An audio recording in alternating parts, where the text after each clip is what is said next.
Hello, everybody, and welcome back to That Milan podcast. Martino Puccio, Matt Santangelo, and another guest for this week's episode, Anthony Torgrud of SempreMilan.com.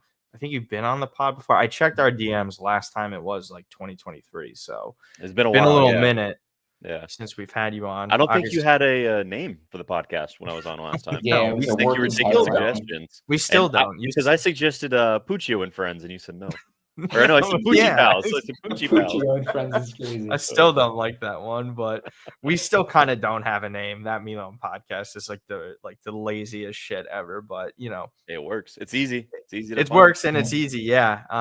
So we're happy to have you back on to just discuss everything. Obviously, you guys could check out Anthony on Sempre Milan's podcast that he runs with Maddie and Ali usually, but the most recent episode was with him and Isaac, and yeah, so that was a great one to kind of see Isaac talk finally, because you rarely doesn't happen often. Rarely. He talks less than Jerry Cardinale, to be honest with you. So it was nice to see from him. Obviously, a chaotic week for the club in general, guys. So check out the recent podcast that we had with Enrico and then Matt and myself going over everything. So we had plenty to talk about on that front. But gentlemen, we finally had a nice and easy game where we could just relax, not play from behind, and collect a win and move on. So we'll kind of just like hop into it. I think there was a lot of excitement heading into this one because of those moves that happened at the end of the window that basically injected so much positivity, I guess, as much as you can at this moment in time for the club. Just seeing all those rapid fire signings. I was telling Matt Torger that like Santi Jimenez like signing at that point, like I almost forgot about it because of all the other stuff that was going on. Because you just saw Bondo signed, then you see Sotil, then you see João Felix, and you just see all their like posts and stuff, and you forget like Santi Jimenez didn't even train yet at that point. He just had one training session. So I guess just kind of your quick thoughts on these signings overall and what you made of them so late into the window, kind of panicky in a way, but also this sort of aggressive move, realizing that, oh shit, we might miss Champions League next year. Yeah, so I think there was a lot of that, right? Given where we're at in the table, this was kind of a last-ditch effort. You look back a few seasons ago when Juventus was about to miss the Champions League for the first time, and I think it was like a decade or maybe more, and they dropped 75 or 80 million, whatever it was, on Vlahovic, and everyone was saying like, okay, this is them showing they're not going down without a fight. They're going to get back in it. And you correlate that to us, and it's kind of the same situation, knowing that we're so far out of the Champions League right now. Obviously, we've made it to the knockout stages, but the chances of us qualifying again by winning the Champions League are pretty slim. So we got to move up the table. And it's doable. It's definitely not without reach, but it's bordering on insurmountable. And I think the management knows that. And then obviously with Conceição coming in towards the end of the year, he probably wanted some time to say, let me see the players I have, who could work with me, what I could do with this squad before you make any changes. Because remember, we didn't do anything the first 2.5, 3 weeks of this window. And it's only a 4-week window, so it doesn't give you much time. And then everything on deadline day, barring Kyle Walker, obviously coming in a bit earlier than that. But 11 moves, and I think 9 or 7 were on deadline day. That's unheard of, especially for a club like Milan. We just don't do that. But as drastic and reactionary as it seemed, I don't think any of them were actually panic buys. We knew we needed a striker who could be one for the future. We splashed a lot of cash. We don't do that often. Santi Jimenez comes in. Fantastic. We'll talk about it. It gets an assist in his debut. You get a former starlet in João Felix, who, he's on the down, but we're known for revitalizing these players, especially from Chelsea. He comes in, gets a goal in his debut. We'll talk about that. He's on loan. It was an expensive dry loan, but he probably will stay if we want him to, if he performs. You get Ricardo Sotil, who, he's a loan. He's not the most glamorous name. He didn't play a whole lot against Roma, but you look at the squad list, you need an Italian. We lost Calabria, right? So we want to replace that. We want to make sure that we're still within guidelines. So I think that was actually a sensible move that made a lot of sense given the circumstances. Also, Okafor leaving, needed another left wing replacement who could also play on the right wing, so versatile. He's a guy you're not bringing on to get you goals, right? You're bringing him on so that your stars can rest, and he's going to do a job and he's not going to fuck it up, and you're not going to concede a goal. Chukwueze. He's not going to make mistakes like that. And then who else did we get? There's so many. Warren Bondo, Bondo, yeah. replacing Bennacer, who requested to leave. I think we want to talk about that later as well. So Yeah. another sensible move, a guy who had offers from multiple clubs who were offering double the amount for Monza, but because of our good relationship with Galliani, we're able to get a guy in Warren Bondo who is young, talented, someone we've been linked with for years when he was at Nancy in France before he even came to Monza. So I don't think anything was a panic buy. I think these were all profiles we'd identified for a while. Even Jimenez said that we made an offer on deadline day over the summer. So it was really just a continuation of that. And I think the most important part is everything that we made was a response and a correction to the mistakes we made over the summer, right? Bringing in Emerson Royale. Well, he was basically out the door until he got injured. Replacing with the winner in Kyle Walker.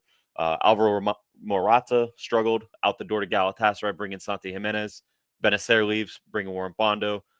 Fonseca leaves, replacing with Conceição. I mean, every move we made this January window, I think was a hit. I think they all were wins, and we're going to see a much better Milan for the second half of the season. Yeah, and like you mentioned, they had been targeting some of these players for a while, and the ones that they did purchase are, and I love the Jimenez transfer fee, Matt. It came out yesterday. I think Vitiello tweeted it. The maximum that it's going to cost the club is 35 million. So it's not 35 million plus the bonuses. They worked it on a base of 28 mil, and it can go up to 35. So again, best case scenario, when he hits all these bonuses, if that were to happen, that goes to 35 million. So you're actually really not spending that much. And that means he's performing. Best case situation. Yeah, and that means he's performing, right? You know, everyone likes to look sort of at the negative side of bonuses, like, oh, it's 10 million in bonuses on top of the base. But you know, you look at 28 million for a striker. How many duds have we spent in this department over the years? Andre Silva, we've had Tayanic, all these sorts of guys. If we spent 28 million for Jimenez and that 7 million is kind of added onto the fee, that means he's hitting, I don't know what the bonus structure is, but he's hitting goals. He's hitting, you know, Milan qualifying for X, Y, and Z. So, yeah, I mean, I think that, you know, look, just to kind of add on to what Anthony says and kind of give more of a condensed sort of review of the market as I saw it, you guys can check out the previous episodes. It felt that despite the timing of when all the moves came about, it did feel, for all the reasons as Anthony just mentioned, a pretty measured approach to the market and addressing certain areas without, frankly, having a lot of money committed. I mean, aside from Jimenez and Bondo, Walker is still an option, I think. I think it could be triggered based on certain things. So Teal and also João Felix. So I think by all counts, it's around 40-ish million that Milan have spent. And truthfully, that's not that much for the amount of players that they brought in and the quality of those players. So I think that despite it taking as long as it did to get some of these players in the door, it was a pretty good market. And I, again, agree with Anthony. There really aren't many question marks aside from maybe the João Felix on the structure side. You maybe, after the performance he had, which we'll talk about, you maybe wanted an option, but it was a good market for Milan. Yeah, definitely. Again, we're not even like considering, you guys do a great job of talking about it all the time on Sempre Milan, and Matt and I kind of bring it up too.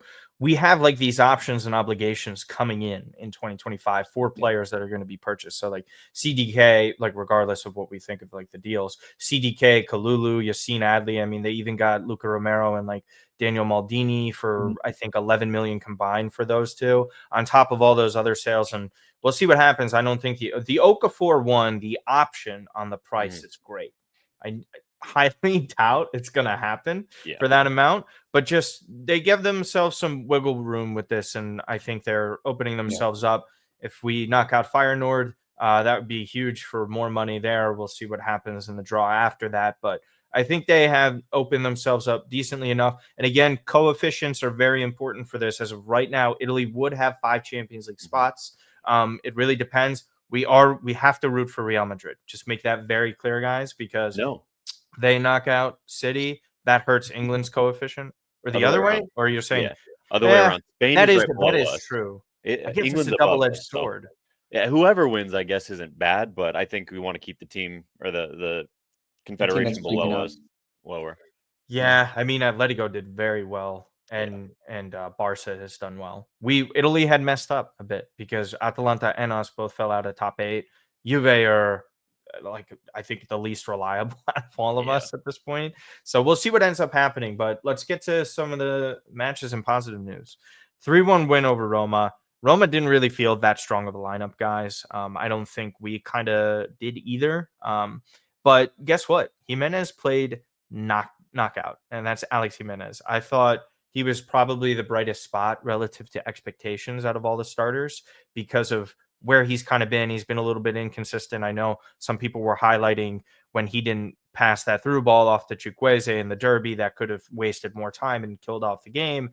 But I thought his response was great. He's been playing out of position. And I thought he really stepped up within this one. Tammy getting a brace over Roma is just flat out hilarious for a loan of a player when he's really struggled for most of the year and missing some easy chances. I thought his header was great. Teo did a great job of his assists as well. We'll get into like the second half and the new signings, but Milan came out with good energy in this one. Something that's obviously been very inconsistent over the course of the season. I thought they came out well here, around 50,000 spectators for this one.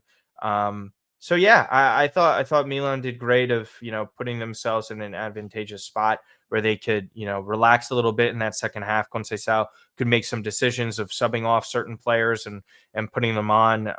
We got to see a little bit more of a refreshed Fofana, who got a little bit of a rest with his suspension. And Pavlovic and Tomori, guys. Like this again, it's amazing what links to Spurs can do for a player because Tomori he looks night and day different. And I think, again, that kind of adds a little bit to the frustration of like, where was that energy? Where was this sort of aggression that was sort of lacking for months, honestly? So it was great to see. So, Matt, you go first. Your thoughts on the first half, and then Torgud, and then hop into the new signings. Sure. So on the discussion of Jimenez with the J, I had to get used to that a little bit. I know the commentator mentioned that as well. I thought he was very strong. And I think that, performances like we saw yesterday against Roma make the growing pains and sort of whatever comes with the territory of a young player more digestible, because we've seen some frustrating performances from Alex Jimenez as far as, the rawness and, just maybe in certain instances, like in the derby, like not doing the fundamental things that will help you win matches and get results. But I think that, a player that's not even 20 years old, if you're able to put him in certain areas like this, like crucial, cup matches, important matches coming off the bench or starting out of position, right? I know he's a fullback, but he's by all accounts able to play in these wide wing areas. It's a massive boost. And you start to see that, for all the frustrations we've had with management and certain, signings or lack thereof over the years, something like this for 5 million, I know there's options for Real Madrid to buy him back, but it makes it seem like, okay, like this management is competent enough to get some good players in and at good deals. So like if you're just judging strictly deals standalone, this was a pretty good deal for us, I think, in the short term and long term. The whole overall performance I was happy about. As Martina, you mentioned, we started early.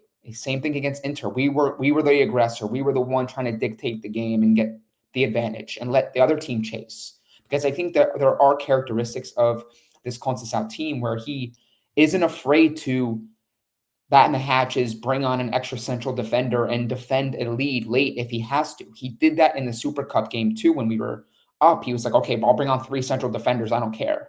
I'll play behind and I'll keep the game in front of me.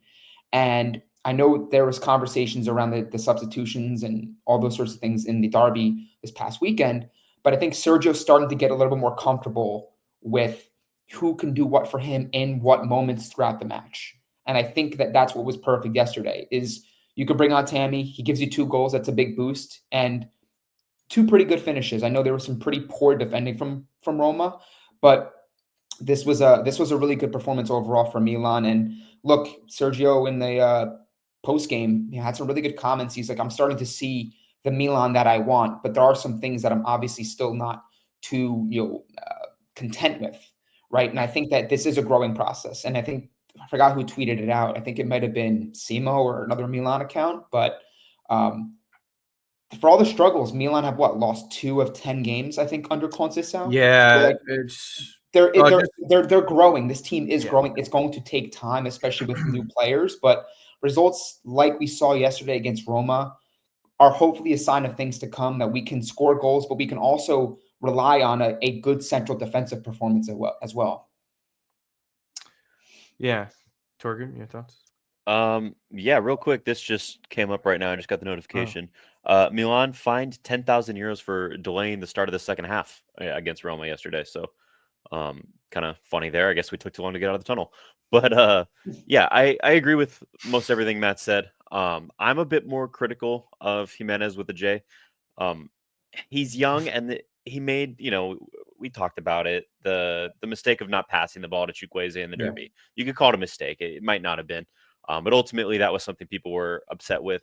My issue from the Roma game is I think overall he was fantastic. In fact, I'd give him probably an 8 out of 10 performance. So this is by no means an attack on the player, but just, again, some young mistakes that you need play time to grow out of, right? And one of the things I kept noticing was he would run after a ball that Kyle Walker was already chasing, and he would run directly in his path and cut him off. And there was one counterattack towards the end of the game where he cuts off Kyle Walker, almost shoulder to shoulder, body checks him to get in front. And you see Kyle throw his hands up and say, like, my ball, or he says something about the ball. And I'd have to go back to see what exactly it was. But you definitely don't want to be frustrating your teammates stealing the ball from them, right? That's not a good thing. But overall, fine performance from him. I do think Pulisic could have been better. I'm obviously a big fan and biased towards him, but I think he could have done more this game. He had a couple opportunities to get an assist that weren't his fault, that the chances weren't taken. So no pressure there. But the back line, that's something that I really want to highlight, because this back line, like you said, Tomori, Pavlovic, Teo Hernandez, and obviously Kyle Walker, who's new. Not one of those players was wanted by the coach we had at the start of the season in Fonseca. He didn't even play Teo in the 125th anniversary match. He was benching him, taking him off at halftime. He was playing Gabia and Chow. Pavlovic had played 7 matches for us and was already being shopped elsewhere. Tomori wasn't getting any time. He was being shopped elsewhere. Obviously, he requested Emerson Royale to come in and take that spot, which we then replaced with Kyle Walker. So it just shows how different a team looks with a new coach, new instruction, new belief, new approaches to games. And now we have this back line that you could genuinely argue is stronger than the back line we had this Scudetto season. I mean, they look incredible. It looks like nothing's getting past Tomori. Nothing's getting past Pavlovic. Teo's at his best. He's getting a double assist this game. I mean, we haven't seen that from him in a while. He had really good back-to-back performances. I thought him in the derby against Inter was a very that was probably his best derby since when he got sent off a couple years ago. Because I thought when he got sent off the year that they won it, his just like getting sent off in that moment, he understood the situation, be like, okay, whatever, it's a red card. I had to commit that foul at that moment in time. I thought he was just a great aggressor, which just, again, to me, just makes it so much more annoying, because he's been really very frustrating this season for his talent level. But I think your point on like Kyle Walker just got here, and his vocal leadership, I know Matt has referred to it as well, is just so night and day. And you don't realize how bad certain players are. I mean, we did, but you don't realize how bad they are until you get a competent player like Walker in there, where he's so much more calm on the ball. Sure, he hasn't been perfect. He's not going to be perfect. He's 34. But I thought both of his performances so far have been that of an experienced leader. There was a couple instances, sure, in the derby where he got blown past by Thuram, where he misread that one ball. I think he really just like slowed down and Thuram accelerated past him. But I thought this one, he's just very, to me, I think he had also a header that hit off the crossbar, or it was a great save. So every little detail. And obviously, this is a great champion. This is one of the best fullbacks in recent Premier League history. This isn't a slouch, and he's still coming in over at a capable age. Whatever you want to talk about him off the pitch is totally separate. I get that. But just I think his immediate presence is being shown. Whether or not his play will dictate that over the next few weeks, we'll see. Hopefully so, because they did pay a pretty penny for his wages. But I think I'm more comfortable with that kind of stuff. And I I'm think not sure. Pavlovic. Did you guys see the video or saw it live during the game? But towards the end of the game, I want to say it was like 88th minute around there. There's a video circulating right now of Kyle Walker. The ball is going out wide towards his flank. Kyle gets there, and then as soon as the Roma players do an overlap with Tomori, he immediately runs, gets back in the box, and then blocks the cross in. And that's something that it's just situational awareness, football IQ that Calabria, I love him to death, didn't have. Emerson doesn't have. So it was just nice seeing that. You feel so much safer, and that one's a great one. I would play it, but I don't want to. I also think too, Kyle Walker, for all the issues we've had centrally, I think that football IQ and his experience playing as a center back is something that like in game he can kind of read, and the fact that the collective group kind of like rotated and it didn't seem like there was like I'm expecting you to be here or you're here, and then you left the guy unmarked and there's like a free cross or a free header in the box. I think that, again, like it sounds stupid and it sounds silly to say this, but we're doing the basics right, which is really like not asking for too much. But we weren't doing that for months under Fonseca and for large parts of the season, where it was a classic case of, goal, back post, no one marked the guy. So it's like the fact that we seem like we can in game move, slide around, press up, move back, know when to kind of pick those moments, as you mentioned with Kyle Walker.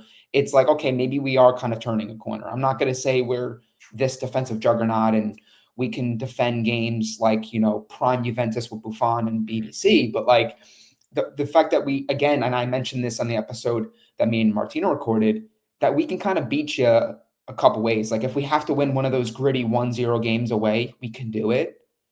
If we have to score goals, we can also do that as well. And I think that you have to have that in your locker. And that's something, you refer to the Scudetto winning season, but how many times late did we in that season, in that push, were able to rely on a really good defensive effort in low scoring games? Kalulu and Tomori were nails. So if we can kind of get back to having that sort of characteristic within this team, that's going to go a long way the second half of the season. Yeah. And speaking of second half of the season, these new signings just instantly immediate impact. Like really was like you could tell they weren't really skipping a beat. Sometimes we get some of these new signings in here. Obviously, these are more experienced than some of the past signings that we've made of like these 19, 20, 21-year-old players that are adapting to a new league entirely or haven't played at like a top flight or like regular Champions League experience. CDK, I guess, is one of those guys that you could throw in there that kind of look like deers in the headlight. And that can happen often. This one, it just wasn't. Basically, João and Jimenez with a G basically started off fantastic. It was just fluid. They obviously link up for that one goal. Jimenez looked like he ran out of gas or like fell over at one point when he had like that breakaway. He had João open to the left. He probably should have passed that. I know he's probably kicking himself in the behind about it, but this is like what Milan needed, right? And I'm not saying we could go off of if they played poorly, like take away too much from it, just like we can't take away too much from this one half performance against a really bad Roma. Like that third goal conceded by Roma was just straight up embarrassing by them. To give that amount of space where João can finish like that is insane. So for me, I think that just to see it pretty much instantly makes me feel so much better. I'm not sure about you guys, but they both get subbed on at the same time. Tammy gets subbed off. Tammy, again, did a great job. So your kind of thoughts on these signings immediately showing up, the both of them kind of almost simultaneously, Anthony? Yeah, so I think a lot of the excitement going into this match was what are the new players going to do? Will they even play? And then when the lineup came out and you see, I mean, Kyle Walker still knew he started, but he had already made his debut. You see, it's the usual suspects. You're kind of thinking, okay, they'll come on later. Maybe they have a few minutes. Maybe they look decent. We're not going to really see a whole lot from them. Immediately, they're in. I think it was Joao's first touch of the ball was the offside shot that he had. And then, like you mentioned, an opportunity where Santi was on a breakaway. He almost got there. He looks like he just ran out of gas. So maybe speed's not his specialty. That's okay. It also looked like he stumbled. It was just like weird. Yeah. Yeah, it was a weird step or something like that. But then they get the assist. They link up for it. Santi, incredible pass, honestly, between three defenders from Roma. A lot harder than it looked. Yeah. Yeah. Granted, Felix was onside by a large margin because Hummels was way out in no man's land. And when he received the ball, you could tell he almost thought like, yeah, the flag's going up, right? Like he didn't run at first. And then the flag stayed down. So he goes, well, I better chip this in. And it goes in. And obviously it was good. It stood. But just to see that immediate impact and to know that, this is a club with all these striker issues. And then we signed a new striker for big money who's talked a big game about being here, who all the fans are excited for.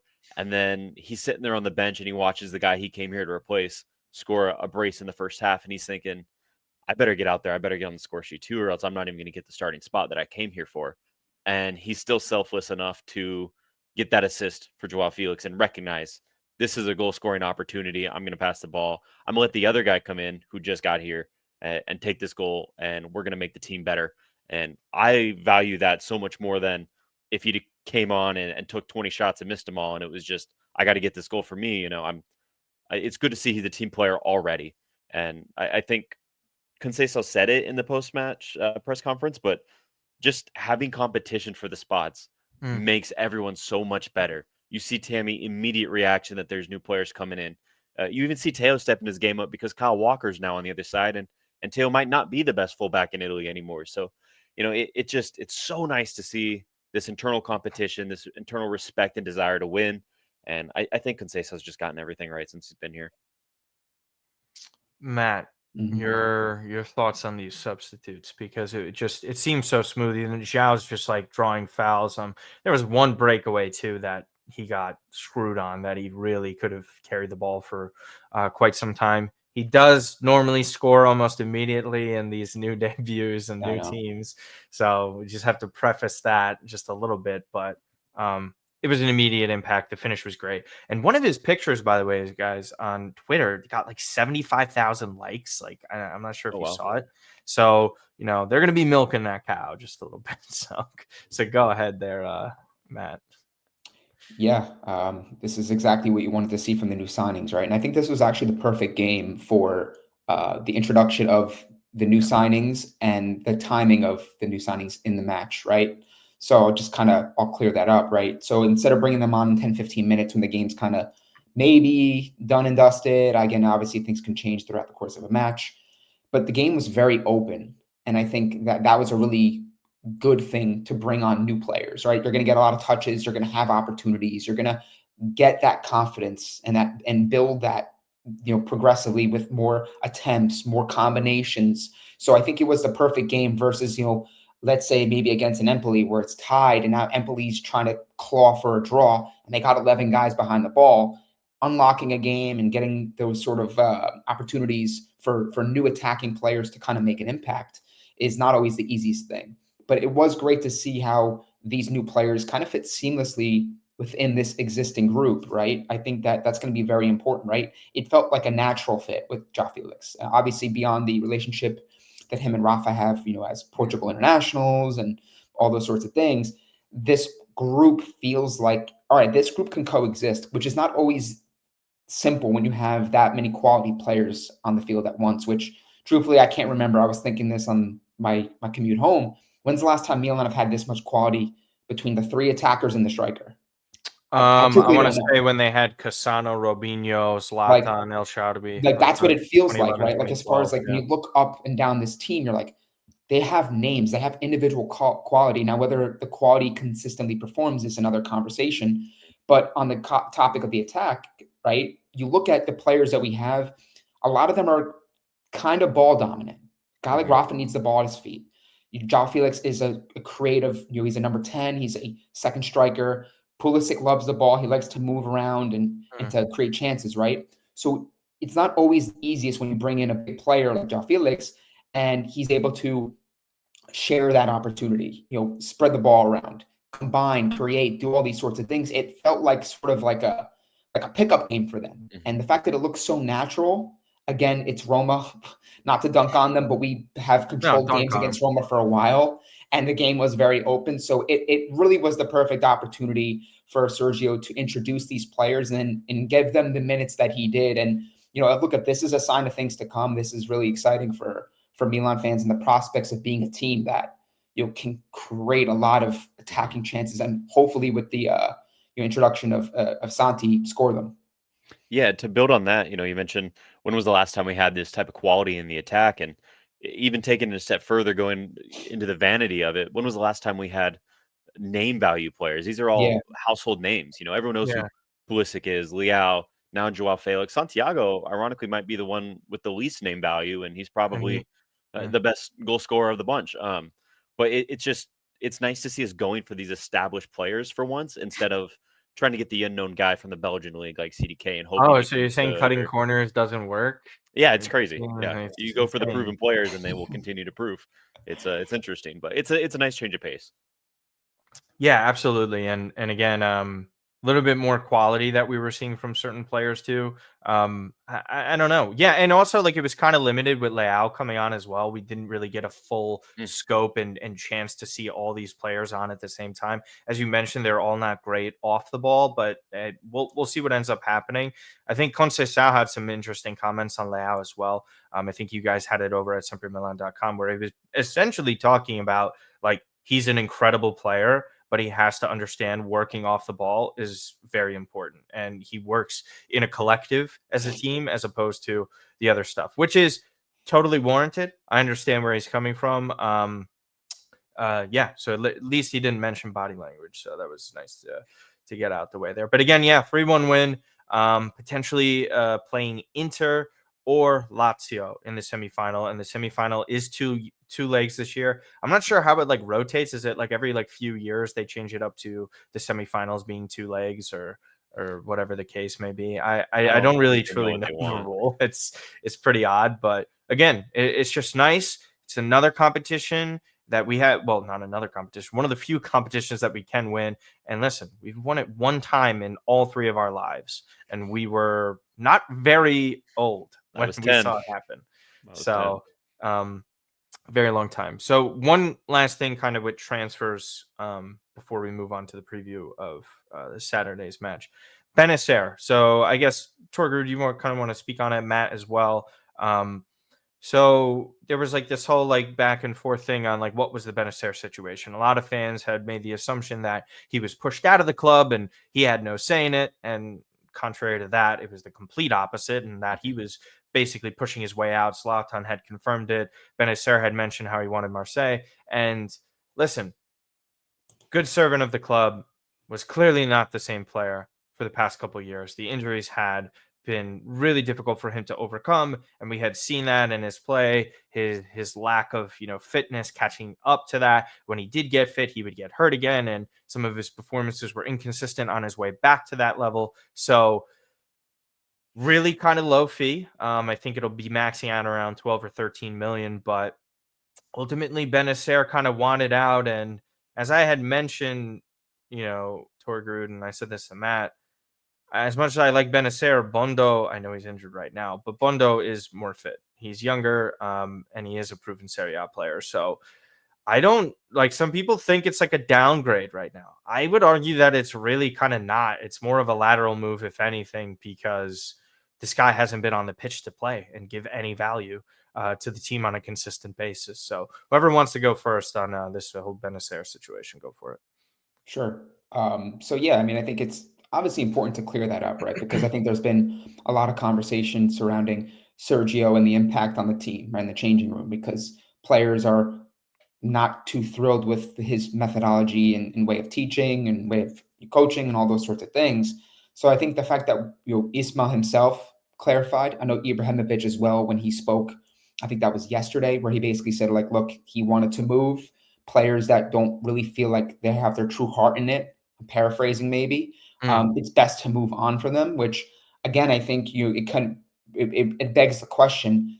So why didn't Milan more adamantly entertain a sale last summer when they could have gotten maybe a Manu Kone in there or a Bondo in there earlier that could have made the impact this year, right? So I think like you try to sort of psychoanalyze every decision that's made, but they're truly important because, we've been down how many midfielders this year? We've really trotted out Tijani and Fofana, it feels like every single game, and we've been really lacking a steady third midfielder that we can rely on, right? We've been going through Musa, Bennacer, Loftus-Cheek, all these sorts of names. It's like, that's what makes it a little bit more frustrating.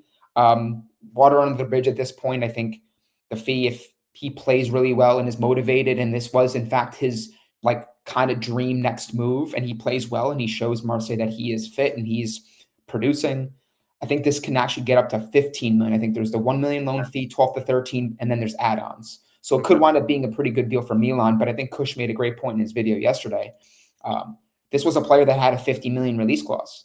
And this was a player that was subject of transfer interest a couple of years ago to Liverpool and a couple other teams. So it kind of just goes to show you that between his head not fully maybe being at Milan dating back to the summer, all the injuries, Milan need to understand when to move on from certain players. They have to have that sort of understanding because this could have been avoided, in my opinion. You could have really catered to Bennacer's needs and what he was looking for, but you also could have kept in mind the needs of the club and gotten a player that is a little bit more suitable for what you're trying to do going forward. Yeah, I agree with that. One thing I will say that, there was a lot of backlash when the club did put their needs in front of the players and sold Tonali. Now, obviously, the fan relationship with Tonali was totally different than it is with Bennacer, right? Everyone knows that. But I think that created a lot of apprehension towards doing another big sale. And at that time, Bennacer could have been a 50 million euro player out the door. We didn't expect him to have basically 2 seasons off of injury, right? So, I think they get a little leeway there. Now, one thing I do want to point out is there was that narrative, like you said, Martino, that we pushed him out the door, and that wasn't the case. He asked to be sold. And I appreciate that he openly admitted to that because he could have been the victim in this narrative and made Milan the bad guys. It doesn't sound like he left on good terms, but at least he was honest about that, And in his comments, he said, I wanted Marseille. I've always made it clear that I wanted to be at Marseille. I want to work with De Zerbi. He said Milan's system no longer utilizes the midfielders the way I want to be utilized. So he took a shot at Conceição in the system. And, if you feel you got to do that, you got to do it. But he did say, I asked for this move. So we're off the hook for it. We got a kind of crappy fee if we get it, because technically it is a loan, but I think they're going to use it. The option, that is. And it could have been a lot more, but we did get Bondo in right away for roughly the same price, which is nice. The one thing that really irks me about it is the UCL squad list. We were only able to add 3 new players or homegrown. Bondo will not count towards homegrown because he needs to finish this Serie A year. Next year, he'll be on that homegrown Serie A list. This year, he doesn't qualify. So we obviously picked Kyle Walker, which we needed. We don't have any right backs. Obviously, Santiago Jimenez, which we needed. And I would have picked probably Bondo over João Felix, but they went with Felix, and that's fine.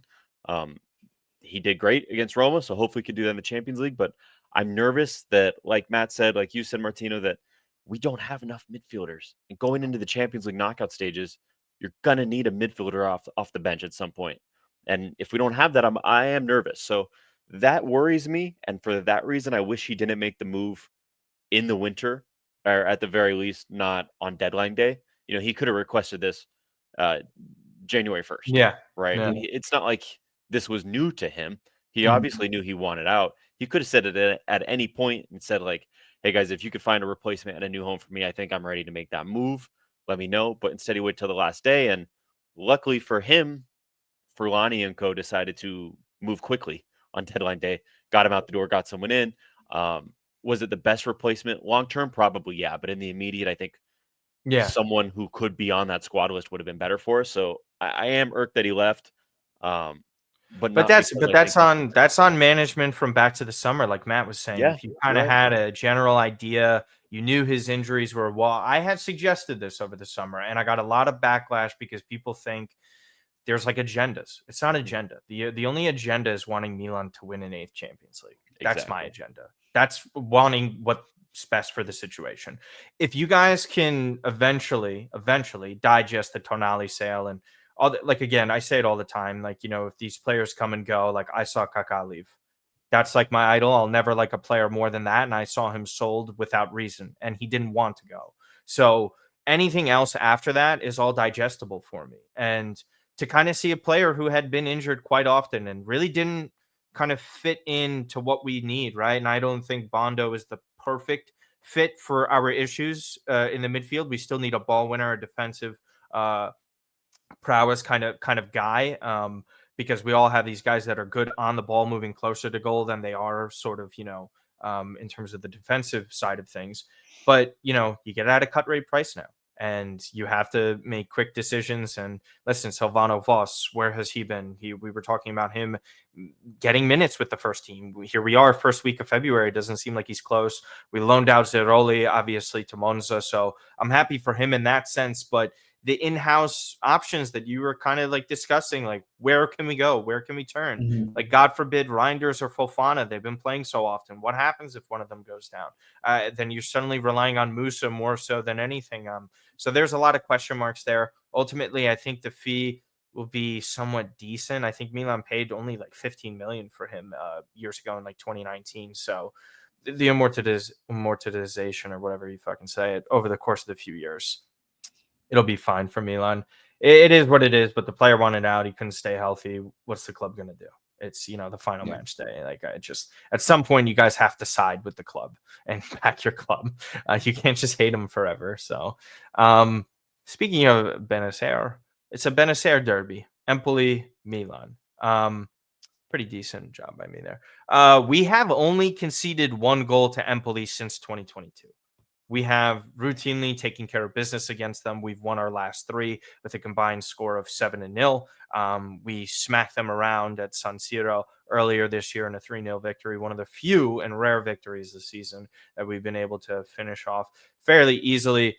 Guys, no idea just yet on what is going to happen in terms of starting 11. As you could see at the bottom there on the ticker, there's 9 injuries for Empoli. They also have a suspension. So they're kind of depleted. No Pietro Pellegrini going to be scoring a goal on us in this one.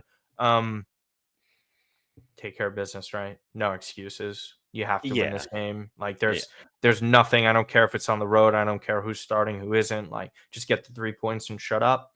Realistically, I think it's going to be almost the exact opposite of the Roma game in terms of lineup. I think you're going to see Santiago and João from the start. And then I think you're going to see them get pulled pretty early because we do have Champions League coming up on Wednesday as well.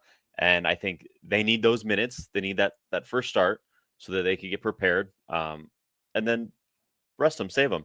We should, in theory, be able to do enough in the opening hour of this match to kind of put it away and not sit back and invite pressure, but, defend a little bit and just shut up shop, park the bus a bit. So that's what I'm anticipating. Roma was only the second match where we've won without coming from behind under Conceição. I would almost guarantee that this will be the third. I don't see anything going wrong in this match. Yeah, I think the energy will be there from the start. Kind of what you were alluding to. Well, we hope so. Matt, do you agree? Yeah, no, I do. I think this is, again, the perfect opponent for Milan, given the fact that they do have Feyenoord a couple days later, which is obviously the priority match of the two. I know Sergio likes to say, we got to look forward to the Empoli game. And obviously, if Milan put themselves in a good enough position relatively early enough in this match, then they can use the luxury of the added depth they just brought in and rotate. I think this is an opportunity for sure to put a João Felix in from the start. See how Rafa, Pulisic, all these guys can coexist from the opening whistle, which is always a very different feeling versus coming into a game, especially if this game doesn't go according to plan and now all of a sudden we're trying to unlock the game. And I think that's not really what you want here, given the fact that teams that will sit back and they'll play a low block. That's Milan. That's where they struggle, right? Fonseca said it. Many players have said it. Coaches have said it. When the game's open, that's where typically Milan tend to thrive. So the fact that if you're able to put your best 11 out there or one of your best 11s, kind of kill this game off, take off some guys that have been overworked. I know Rafa got the sit yesterday. I lost the word, but Sergio said that he hasn't been fully 100% in the past couple of weeks, and Pulisic as well. Yeah, Pulisic as well. So I think that you're going to see kind of a blend of a very strong 11, but you might see some slight rotation. Again, in anticipation of that Feyenoord game, which is that away or is that home? Away. I'll get that. Away. Okay, so that obviously is going to be a little bit more challenging, right? So yeah, I think that Milan will play a good strong 11, and I do like our chances and prospects of keeping this winning thing going. So I do think that we'll get the job done. Mm-hmm. We have only kept one clean sheet under Conceição, so that is a bit of concern. But Martino, you made a great stat. We've only conceded once to Empoli since 2022. Yeah. So perfect game. Yeah, I think we can continue to keep this going. I think we're on a hot streak here, and the energy of these new arrivals, they're going to push us. We might even. I'm going to go as crazy as to say we're going to go undefeated until the international break in March. That's crazy because this month is psychotic. So, yeah, I mean, listen, I think extra motivation for some players. I think the injection of these new signings, I think someone like Sotil will get a decent amount of minutes to sort of kill off the game, as you guys kind of, I think he's more of like Salamaker's light in a way where he's going to be able to just come in, do hard work off the ball. I think someone like Conceição will like a player like that. And again, if Rafa is able to get his production out of the way, same could go for Pulisic. There's more faith in someone like Jimenez coming on in that right wing position that could fill that sort of void because he's played on the left against Como. He's also played on the right. He's really played up closer to goal as of late. I guess Terracciano could get some more minutes at that right back spot as well.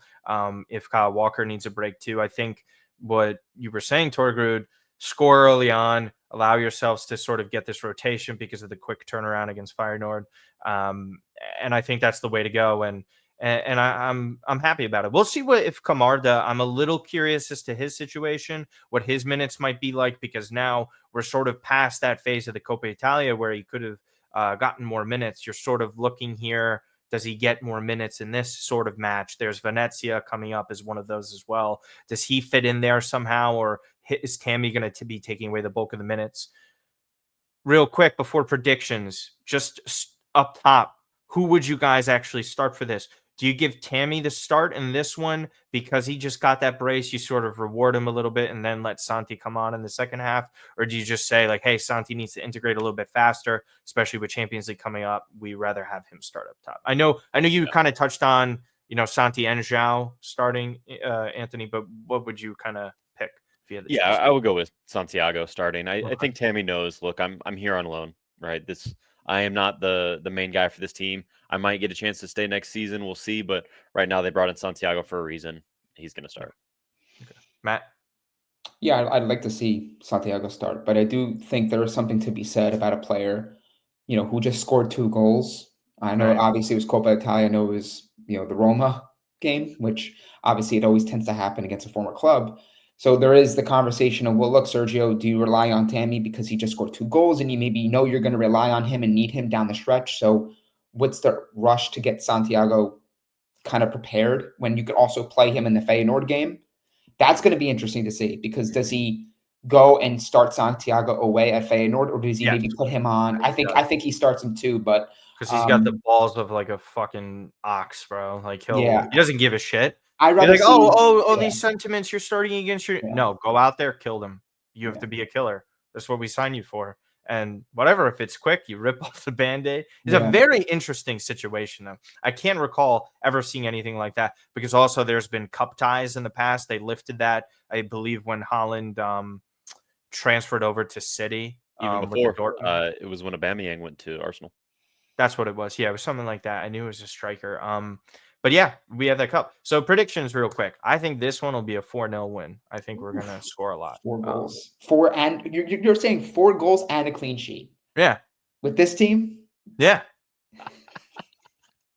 All right. I was going to say 2-0. They won 3-0 against them. They're also depleted with injuries. I think we're riding on a high. There's far more offensive versatility. Like, we're going to know the night and day difference of, like, okay, Morata's not working. He's in that defensive striker mode right now. We're subbing on Tammy Abraham, and you're like, maybe he could do something. Now I feel so much more confident if it's vice versa, right? Like Santi starting and Tammy coming on, because I know my striker is not going to be, not a striker.